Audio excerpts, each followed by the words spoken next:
What is up, guys? Your boy JabbaBoy8 here, and today I'm going to be doing the F1 2014 Spanish Grand Prix review.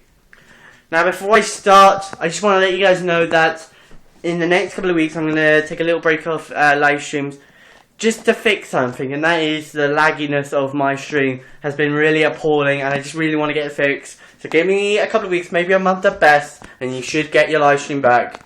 I'm really sorry about that. It's just because, you know, recently, which was yesterday, my live stream has been very, very laggy. It just got to the point that I just had to stop.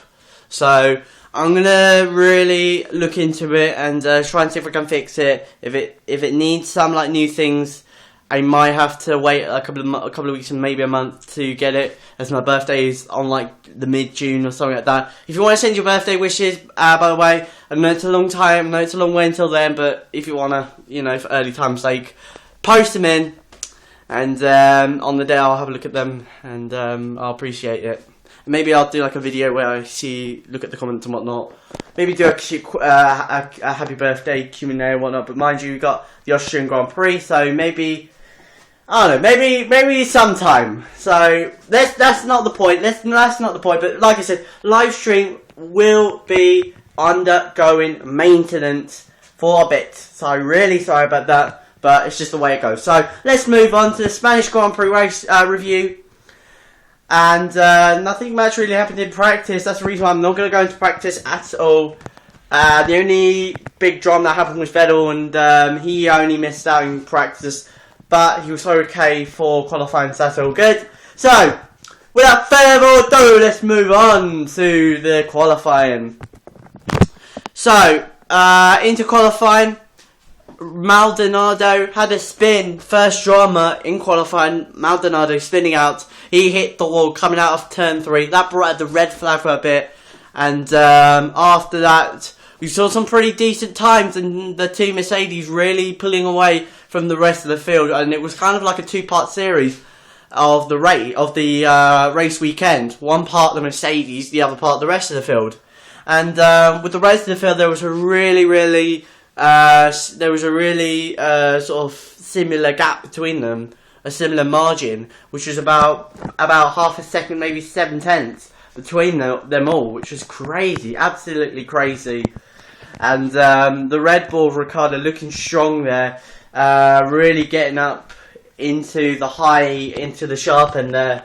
Same where the Williams is, but unfortunately Magnussen was out, before that, Sutil was out of Q1 along with the rest of the back markers, and also the crashed out Maldonado as well. Into Q2, like I said, Magnussen was out along with Jean-Eric Verne, and then I think it was Esteban Gutierrez. I believe, yeah, Esteban Gutierrez, Hulkenberg, and I'm not quite sure. I don't know the whole list of the drivers that were out in Q2. So, yeah, let's move on. So, Q3, and dramas happened in Q3. I forgot about that. Is actually, what happened was Sebastian Vettel actually had a problem when he was coming out the pits. He stopped to a halt. He said there was no drive in the car. Unfortunate for Vettel, and Vettel using the chassis the same chassis as he did in testing. So maybe problems occurring from that chassis there. Probably similar problems happening there as they were in testing, which is unfortunate, and that meant that Sebastian Vettel had a 5-place grid drop, which dropped him down to 15th, which is unfortunate.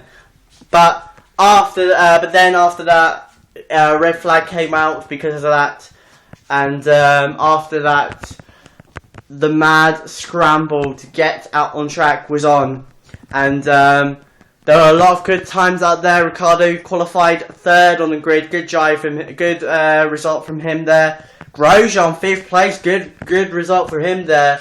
Especially as Lotus had a torrid start to the season. To get right up in the field, to get right in the sharp end, impressive from Romain Grosjean. But in the end, it was Lewis Hamilton that put that Mercedes on pole position. We thought that Rosberg was going to edge out Hamilton in the Mercedes confrontation. No, it wasn't. It was Hamilton that snatched it off Rosberg for pole position at the Spanish Grand Prix. So into the race, and at the start, it was a good start from the two Mercedes. Bottas made an excellent start and got himself up into third place, passing the Red Bull of Ricciardo. Ricciardo having a bad start, too much on the red line, too much redlining, which meant that he dropped down to fourth. A lot of battling going on at the start, especially from Ricciardo and Bottas as they battled it out. Unfortunately, Ricciardo had to back out of the fight as he was in the dirty air of the Williams there. And then after that, same when applied to the Ferraris. They were engaged in a battle between each other for at the time I think it was 6th place, and they had a good scrap there, really fighting each other hard. And into the first pit stops, first was Vettel pitting, changing onto a new set of tyres as coming out. I think it was 19th at the time, and and then after that, then all of the runners came into the pits. Ricciardo pitted earlier than Bottas, which was very strange. I thought Bottas would pit a lap after Ricciardo just to cover Ricciardo off, but I think Bottas was trying to stick to his own strategy, which I think is a bit weird. You got a car that's faster than you. You want to keep that position, and I think Bottas, what he should have done was just pitted a lap after, just to cover him off. But that's his choice. That was his race, and unfortunately he dropped down. He lost out on the Ricciardo war, which meant that he lost out on the Bottas Ricciardo war, which meant that Ricciardo got up into third place. And then after that for Ricciardo, that was all she wrote as Ricciardo pulled away, and that was it. Yeah. So, and then after that, we saw a couple of good battling going on, especially from the Ferrari battling hard. Alonso trying to undercut Raikkonen. I was very surprised that Alonso got first dibs on pitting for Ferrari, as usually what I would expect to see from a team, if there's a lead teammate ahead of another team that's behind, honestly, there should be the lead car should pit first, but he didn't. And as a result, Alonso had a shot of beating Raikkonen in the pit stop. But Raikkonen beat him out just because of traffic that Alonso had to face, which is unfortunate for him. Just got caught out, wrong place, wrong time for him there. And then after that, Grosjean had real big problems, especially down the straight, as Raikkonen gained exceptional speed, getting past Romain Grosjean. But on the first try, Raikkonen ran wide. Grosjean got back ahead of him as he came into turn 3. But finally, a lap later, Raikkonen sorted it out by getting ahead of Romain Grosjean and up into 5th place. And then after that, it was Alonso's turn to take Grosjean. Grosjean might have a bit of problems with the Renault engine. Remember, Renault having major troubles. And remember, by the way, Renault can't run fully on the Red Bull car until Canada, which is unfortunate for the two Red Bulls there. But I won't go too much in depth with that. I might talk about that later on in some review or whatnot. So I'm not going to talk about that detailedly. So yeah.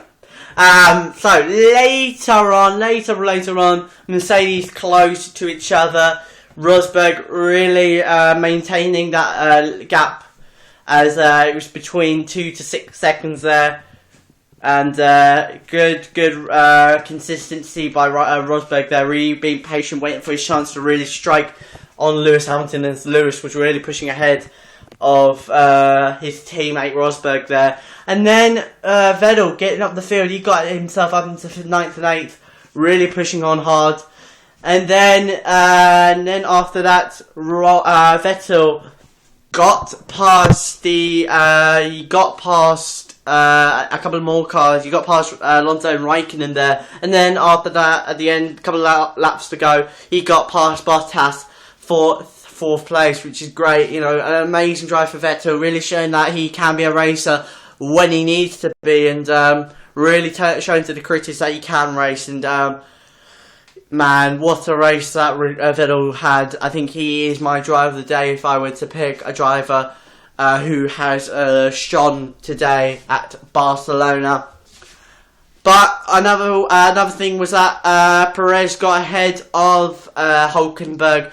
Good pass from Perez there, doing it. I think it was down into the exit of turn 2 there. Good move, brilliant pass, and as a result got ahead of Hülkenberg to take 9th place there. And then after that, Alonso finally won the war of the Ferraris. The Ferraris were very, very close throughout the race, but finally Alonso had enough of being behind Raikkonen and got ahead of him down the coming out of turn 3. As a result of Raikkonen really putting his car in the wrong place of the track there, and Alonso putting it at the right place at the right track. And yeah, good move from Alonso, going down into turn 4, and yeah, awesome.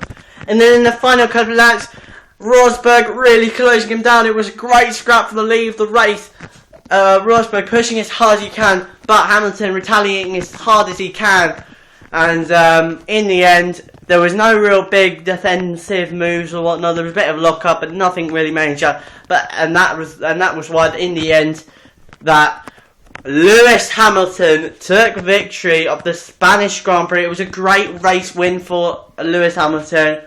Really having to fight it at the end there. And I think he'll cherish this win very nicely, as he now leads the championship by a couple of points to Nico Rosberg, which is great for him. So, yeah, folks, hope you guys enjoyed this video. And yeah, I'll see you guys next time. It's your boy, Bobby Nate. I'm out. Peace.